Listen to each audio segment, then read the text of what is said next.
Hello everyone, welcome back to Starkey Farmstead. So I have a treat for you guys.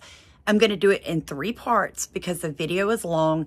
And yes, I had to screen record my computer. I was Zooming with Dave Hodges of The Common Sense Show.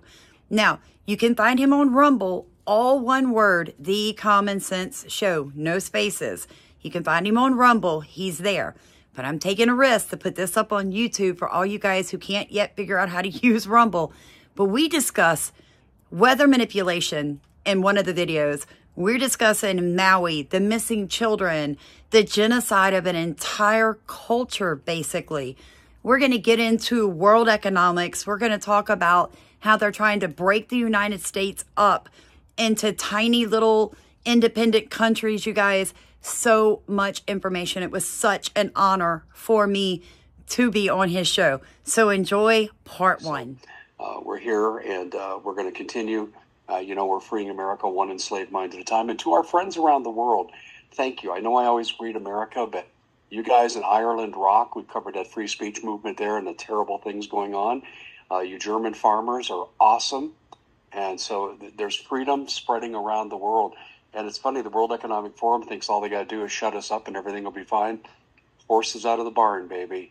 The horse is out of the barn. Maui, particularly Lahaina. And I want to start with the thing that concerns me the most. The Bible says, better to tie a millstone around your neck than bring harm to a child. Yeah. Governor of Hawaii, I hope you're listening to that. Do we have any updates on the 2,000 missing children? Okay, so originally most people know the reason I went to Maui in the very, very beginning, back in September, mainly focused on the missing children. I went with several goals in place, one of which was, were there 2,000 children missing? Could they have pulled that off? Where would they have brought them? I wanted to know, was it a DEW attack? How were the people doing? I wanted boots on ground because I know how things can be misinterpreted through news and people just, contemplation and that kind of stuff. So I got to Maui. The first thing I noticed, Dave, boots on ground, not one missing child picture. No whispering. I went to the hubs. I went everywhere and I talked to people because I'm a talker. I'm from the South. Everybody's my friend until you're my enemy kind of mentality. Yeah. And I got to know people who were indigenous to the island for 10 generations and they became like family. And they assured me, they were like, listen, the police blocked people in. They burned to death because of the police. Yes. The fire, Sam, half the people told me they believed it was DEW. The other half told me we feel like it was the island had not been taken care of, water wars, dry land, the whole 9 yards. And I said, but guys, what about the children? And what I got was a resounding, our children were not taken. However, there are over 250 children still not accounted for through the school board. They're not in any other states. They're not re-registered in school. They're not claimed on homeschooling. So what we have realized is, and I have spoken to people, their children died and the state did not claim their children's death in the fire. So there was not a mass kidnapping day, but there was a mass genocide of over 250 children that are still not accounted for. Let me tell you what I found, and I haven't updated this since I would say probably October of last year. I found 2,000 missing kids, and I went off their Department of Education figures. I took the sum total of the schools that were open on that day, and that gave you a low figure because right. There could have been kids in the town. We saw the Lahaina school buses hurrying out tourists, and the kids weren't on those buses. No. So they weren't bussed out. They took those people to the airport. Yes. And I started to say, so here's the numbers in Maui for school children in Lahaina. And here's the DOE figures. Here's who re-registered. Here's who's doing independent study. Here's who went to a different school district. They listed the figures. And I came up with 2,000 missing kids total from that area. Now, I know things could have happened since October. and kids reappeared or whatever happened. But we caught the school district in a lie, saying none of the schools were open that day. That's a lie. 2 of the 3 schools were open. Yes, the ninth graders were in school. Yeah, and I verified that on their website, and then Yep. they scrubbed the website. But I verified that, and I actually publicized that when I was over on the YT channel. So, you know, I'm glad to hear that maybe it's only 250, and your figures are probably later than mine. But I don't care if it's 20 kids or That's 2 right. kids. It's too many. These people don't care what happened to these kids, and you're absolutely right.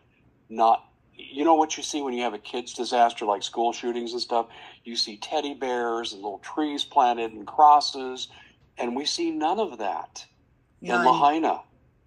How do you explain this? All I can say is that while we were there, the second time I went back in Maui in October, I actually got to meet Mayor Bisson in person. I went to, they were doing a budget meeting, and I went to the meeting, and I sat there, I recorded the whole thing, and I actually stood up and spoke. And basically, I fussed at them because they wanted to cut all of the services to the elderly, to the homeless, to the children, and put all that money, you know, back into cleaning up after the Lahaina fire. And I remember telling him he should, you know, put a tax on the tourist. But afterwards, when I was speaking to him, something I noticed was that you couldn't get him alone, for one, and you couldn't get him to make eye contact, and he would not answer a direct question. And when I was done speaking, my husband said, "Why didn't you ask him about the children?" I said, "Did you not see what happened to the last person that asked him about the children? They got Headlocked and dragged out. Yeah, yes. I saw that. Yeah. And then basically harassed off of the island. And we still had like 4 or 5 days left of donating our time at farms and hubs and stuff like that. And I didn't want to get harassed off the island. But our figures on the missing children are a little bit more updated. We took some numbers from the school board in December that we found. And that is how we came up with the 250 that they still cannot locate. These kids are nowhere to be found. They've nowhere. Now, I know a lot of people were under the impression that the children were possibly bused to like Bezos, whatever people call him, to his property or moved in underground tunnels. But I drove that island several times on 2 different, mission trips. There was no way to get that amount of children out of there. The only water dock available close to the fire, there were people actually filming there. And then, I had people come at me with, well, they took them to the airport. That's a possibility, except for the fact that it's native people and locals that work the airport. And though I know a lot of people can be dirty, we're not letting you take our children off of an island. Not willingly. Those people working at the airport would have never loaded hundreds and hundreds of children up and not told someone what they saw. They wouldn't have. I can't believe that everybody would have been down with it. So in my mind, 250 children burned in that inferno, and the government will not account for it. They just don't want to admit it. Yeah. Let's go back to the morning of, were the kids in school originally and then released? Okay, so what I found out, and this is what we had heard, the 9th graders were at the school. There is also a school. They lied in their first press conference and said people would have run uphill into the fire and burned up. That's right. Hawaii state law says you play the sirens for any kind of an emergency, and it's required. It's a law. So the police chief lied, the mayor lied, and the president head at that time of the emergency services lied. Yes. And they lied in their press conference. And no one's held, the governor lied. No one's held him accountable. The other thing I wanted to confirm with you, too, is Lahaina had reached, well, first of all, backing up, the governor had gone to a UN meeting where he said, we're going to do smart cities. Okay, he sure did. That was in January after he was elected. And we have the video of it. I played it on my YouTube channel at the time. And then a couple of days before, I don't remember the exact time frame, but it was less than a week, he declared Lahaina to be an historically preserved site, but only if there was not a natural disaster. Can you address that a little bit? You are correct on that. So what the Governor Green did was he passed laws or executive orders, from my understanding, saying that if a natural disaster happened and everything was wiped out, then the state could come in and regulate how it was rebuilt, how it was preserved, so to speak, without having the native councils that protected heritage land involved in those decisions. So basically, he created a loophole to avoid the people that were placed there to protect heritage sites, grave sites, and historical significance to the natives of the island. So he was able to create a loophole that within 9 days of creating, he was able to use to his benefit. And a lot of people do not understand there was also something called homestead. There was a homesteading lawsuit that had been being fought for 20 plus years. People died on this list waiting to get their land and to get their money from the state. They won it in July. The money was going to be issued in September. The fires happened in August, and now you have the issue of who is still alive in these families to receive these millions of dollars plus land. David, stinks no matter which way you turn it. It's too many coincidences, and I don't believe in those. Do you make anything of the fact that the day after the fire, Jeff Bezos came out and made an offer of $100 million donation to build a smart city where Lahaina stood? I had just recently heard of this, and I'll be honest, I just also realized that he took over a cattle company. I don't know when he took it over, but I saw the information just the other day, and I ate at that cattle company. It had been owned by the same family for generations, running cattle in Maui, and now all of a sudden he owns that too. So it does make you think, how are these people coming in and taking over generational businesses? And it's the food supply for an island. Now, food security is a big deal. It's what I do. I am always working to close the gap of hungry people in my community. It's what I do for a living. And when I was on Maui, I visited multiple farms, multiple. I went all over that island looking at water, how the water flowed, who had, the legalities of the water. I met people that had land but couldn't use it because the water had been diverted. There's so much going on. It's a power struggle with that island right now. But the number one thing that hit me, David, it gave me chill bumps, was that if all of a sudden supplies got cut off to that island, there's only like a 3 to 4 days worth of food to feed the amount of people that live there, and they would starve to death. And now he's come in, Jeff's come in and taken over a cattle company, and it just makes you wonder why. It's just absolutely amazing to me. The other thing I wanted to ask you about too, by the way, I should mention this too to support what you're saying. In the aftermath, I started covering this on August 9th because at first I thought it was just a terrible disaster. I go, oh, horrible. My wife and I have vacationed there.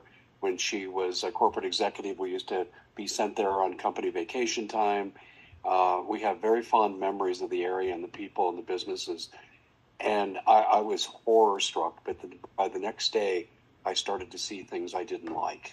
I wasn't looking for a conspiracy, but it was right there staring me in the face.